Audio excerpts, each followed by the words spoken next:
Avançar agora para a educação. O Ministério assinou um protocolo negocial para a revisão da carreira docente. Reuniu-se na sexta-feira com 12 plataformas sindicais de professores para uma segunda ronda de negociações. De acordo com o protocolo assinado, as negociações no âmbito da revisão do Estatuto de Carreira Docente irão decorrer de forma segmentada.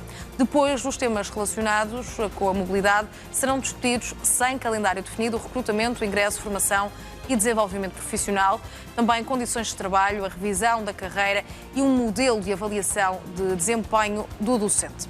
O Ministério espera ter a revisão concluída até ao ano letivo de 2026-2027.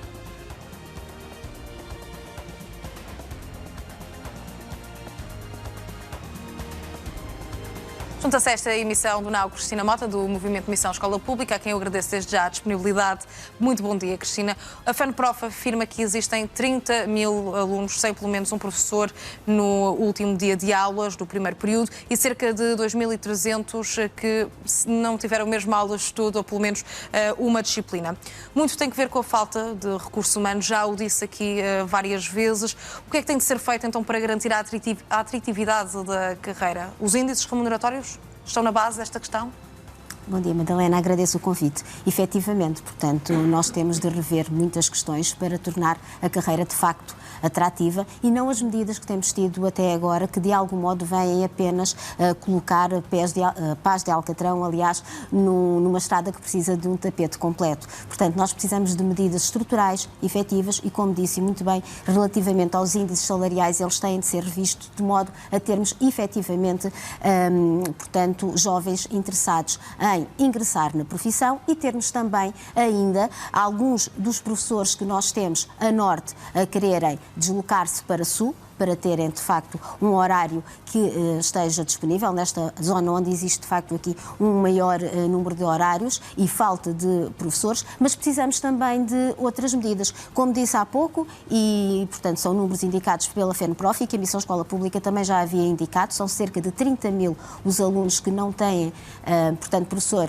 ou pelo menos aula, a pelo menos uma disciplina nesta fase e 2 mil aqueles que não têm desde o início do ano letivo. Lembramos, inclusive, que o número não é maior porque este ano foi aplicada uma medida que diz respeito ao número de horas extraordinárias atribuído, o que vai fazer com que nós tenhamos, portanto, professores sobrecarregados e que nós entendemos que, por exemplo, agora, no próximo período, já a iniciar em janeiro, poderá levar a um maior número de baixas médicas. Portanto, será também aqui necessário ver-se um ponto que nós achamos fundamental no que diz respeito à medicina no trabalho, que os professores não têm direito. Nós temos uma associação jurídica que foi criada por professores, que já levou a questão, portanto, ao Parlamento e que será necessário revermos. São professores que não têm direito, como disse, à medicina no trabalho. Muitos deles são, portanto, apontados para entrarem em baixa médica, até mesmo pelas direções da escola, que estão, por vezes, a exercer também aqui essa pressão e que eram professores que poderiam fazer face, portanto, a estes números que nós temos neste momento e que poderão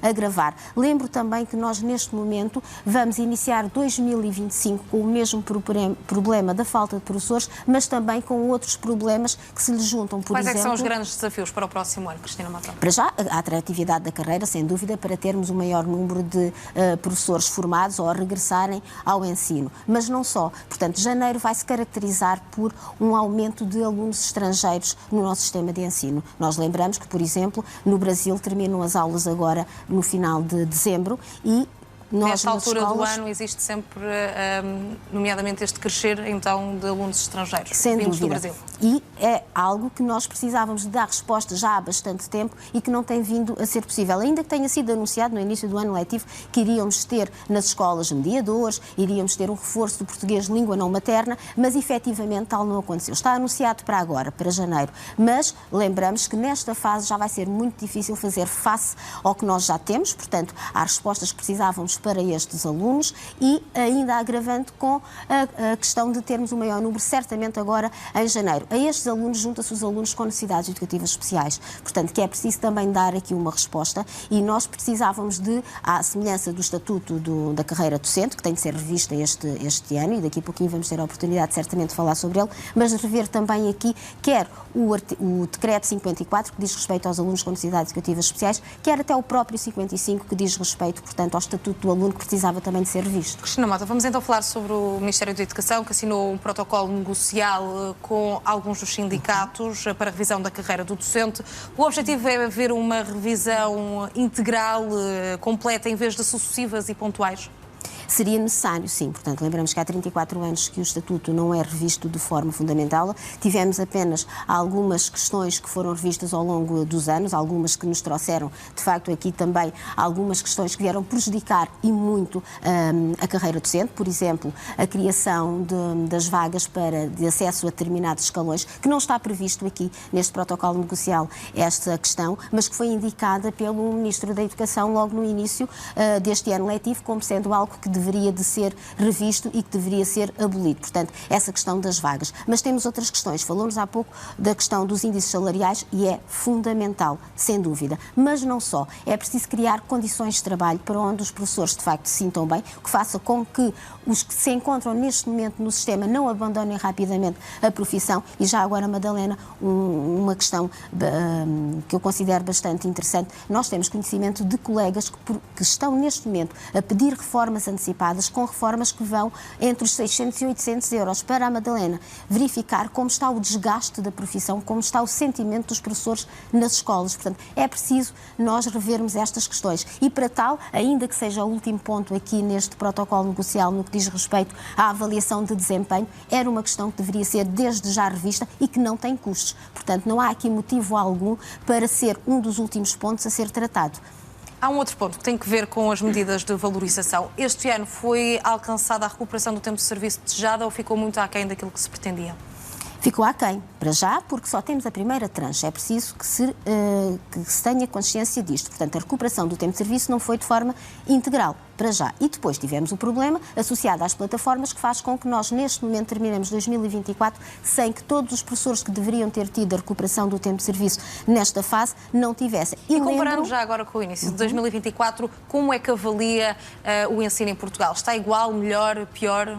Está pior. Portanto, cada vez vai piorar. Enquanto nós não tivermos, de facto, medidas estruturais que venham a alterar tanto a atratividade da carreira para termos mais professores, que venham também a alterar, portanto, o nível que os conhecimentos dos alunos está a ter neste momento, que é em declínio, verificámos através dos estudos internacionais, nós vamos continuar a piorar. Portanto, é necessário neste momento, e também está a ser indicado, com uma revisão dos currículos que está prevista e que será necessário termos aqui em paralelo relativamente à revisão do Estatuto da Carreira Docente. Será necessário também, no nosso entender, revermos a questão dos exames que seria necessário voltarem a termos no final dos ciclos. Neste momento já houve uma pequena alteração, mas entendíamos que este Governo deveria ter sido mais ambicioso relativamente às provas de aflição, que deixaram de ter lugar da forma como estavam definidas anteriormente e que vieram efetivamente para o final de ciclo. No entanto, não vão contar para, portanto, na avaliação dos alunos. Ora, nós, professores do terreno, sabemos que os alunos terem uma nota no seu registro biográfico não vai alterar em nada, nem vai aumentar a sua responsabilização, até porque eles, por vezes, até têm repreensões escritas e não é isso que os abala, muito menos será, portanto, o valor que eles vão obter nestas provas. Era necessário revermos, era necessário voltarmos a ter, de facto, aqui portanto, as provas de final de ciclo. Falando ainda de timings, o Ministro da Educação prevê que estejam concluídas as negociações de Estatuto da Carreira no ano letivo de 2026-2027. Deverá prolongar-se, então, portanto, no próximo ano letivo. Como é que interpreta este timing, estas datas? Está a estender-se bastante no tempo. Para já, o protocolo não tem a data final e foi indicado pelos sindicatos e nós concordamos que deveria ter. Aliás, outras questões, como o facto de ter sido apresentado este protocolo apenas a um sindicato inicialmente, tendo fechado de imediato a questão antes de ser apresentada a outros, também é uma questão que a Missão Escola Pública condena e que entende que não deveria ter tido lugar. Deveriam de ter lugar, sim, as negociações em mesa única para todos estarem de acordo, mostrando as atas, que é outra das questões. Essa foi, sem dúvida, uma das reivindicações de Mário Nogueira. Exatamente. Portanto, será necessário também revermos essas questões e nós entendemos que se está a estender muito no tempo. Aliás, com reuniões mensais não faz qualquer sentido. Nós temos o exemplo dos médicos, por exemplo, quando estiveram em negociação, eles negociavam, portanto, reuniam dias consecutivos. Portanto, quando não chegavam a acordo num dia, imediatamente se agendava reunião para o dia seguinte ou nos dias seguintes. Nós temos reuniões mensais. Ora, neste momento, o principal objetivo do Ministério tem de ser resolver os problemas que a escola pública tem. Portanto, não há motivo para apenas reunir-se mensalmente. Portanto, tem que ser encurtar o tempo para nós termos, de facto, aqui o estatuto revisto e entrar em vigor no próximo ano letivo. E veremos se há avanços já em janeiro, porque há novas negociações marcadas. Cristina Mota, do Movimento de Submissão Escola Pública, muito obrigada. Obrigada. Bom ano, Madalena. Obrigada, igualmente.